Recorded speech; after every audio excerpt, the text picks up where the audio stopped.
Hey, howdy, hi, and welcome to In and Around Hollywood. I'm your host, Kurt Sandvig, and I'm here to show you where your favorite TV shows and movies were filmed. Not only that, but I'll give you the addresses so you can go and visit your favorite scenes for yourself. Before we get started, please check out my MySpace page at myspace.com/inarandaroundhollywood. Feel free to add me and I'll keep you up to date with everything going on in Hollywood. Oh, and you'll also find on my MySpace page a link to my Google Maps that shows you where your favorite TV shows and movies are filmed.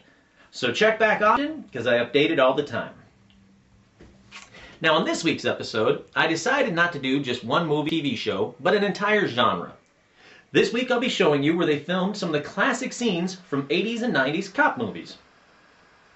The first movie I'll show you is from 1984, and it's Beverly Hills Cop, starring Eddie Murphy. Since I'm from Detroit and so is Axel Foley, this movie is one of my all-time favorites. But did you know that Eddie Murphy wasn't the first choice for Axel Foley? The part was originally offered to Sylvester Stallone, but he turned it down and the movie was reworked for Eddie Murphy and went on to become number 52 of the highest-grossing movies of all time.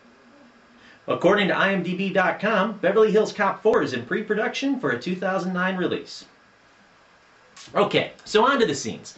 We'll skip all the Detroit scenes and go right to Beverly Hills. When Axel Foley arrives in his beat-up Nova, he's driving down Sunset Boulevard, and we first see him pass the Beverly Hills Hotel at 9641 Sunset Boulevard in Beverly Hills. He then drives down Rodeo Drive, and we're meant to believe that he stops at the Beverly Palms Hotel. But in reality, the scenes weren't even filmed in Beverly Hills. They were actually filmed in downtown LA at the historic Biltmore Hotel. Now it's located at 506 South Grand Avenue. The hotel was also used for the interior scenes of the lobby and Axel Foley's hotel room. Even the infamous banana in the tailpipe scene was filmed right outside the Biltmore on Olive Street. But one of the most recognized buildings from Beverly Hills Cop movies is located at 455 North Rexford Drive in Beverly Hills, and it's the Beverly Hills City Hall, or as it's known in the movies, the Beverly Hills Police Station. Now if you watched last week's episode, you'll know that I covered where all the major scenes of Lethal Weapons were filmed. So this week, I'll show you where one of the most famous scenes from Lethal Weapon 2 was filmed. Now the scene I'm referring to is where Riggs, played by Mel Gibson, pulls down the house on stilts that the South Africans were living in. Now this house is located at 7436 Mulholland Drive. And here's what it looks like when you drive by it today.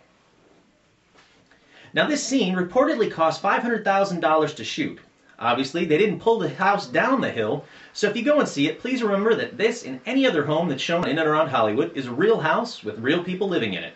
So please don't bother the residents. This is for educational purposes only, and I'm not responsible if you get in trouble. Okay, on to the next great cops and robbers movie, Heat, starring Al Pacino, Robert De Niro, and Val Kilmer from 1995.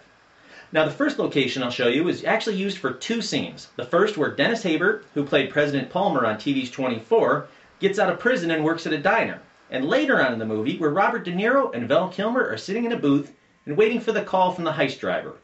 This particular diner is located at 4211 West Riverside Drive and is actually Bob's Big Boy in Toluca Lake. Now this Big Boy is the oldest one and has a lot of Hollywood history itself.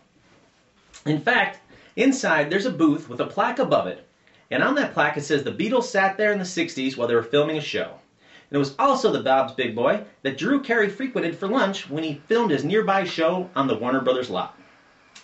Now for a more infamous scene where Robert De Niro and Al Pacino appear together for the first time ever on film. Now this was shot at 9101 Wilshire Boulevard in Beverly Hills and it's called Kate Mantilini. But the most famous locale in the entire film is the bank heist scene, which is filmed at 444 South Flower Street at 5th and Flower in downtown Los Angeles. The building was used for the exterior shots where the robbers leave the bank after the heist and a shootout occurs with the cops. The entire shootout was filmed around the building and in the neighboring streets, so watch the scene before heading down there. And now on to the next movie of this week's episode, The Usual Suspects. Filmed in 1995, it has an all-star cast and one of the biggest twists in a movie ever. The first scene we'll look at was filmed at the Hollywood Athletic Club at 6525 Sunset Boulevard in Hollywood. And it's where Mr. Kobayashi talks to the five main characters on behalf of Kaiser Soze.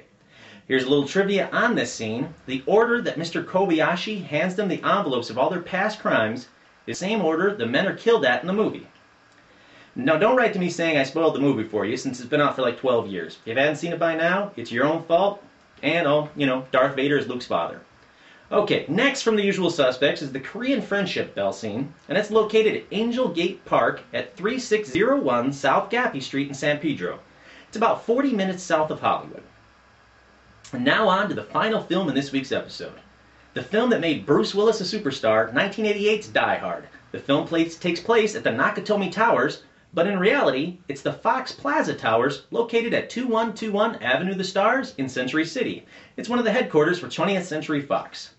According to IMDb.com, Bruce Willis was actually the 5th choice for the main character. It originally went to Arnold Schwarzenegger, then Sylvester Stallone, then Burt Reynolds, then Richard Gere, before Bruce Willis finally got it.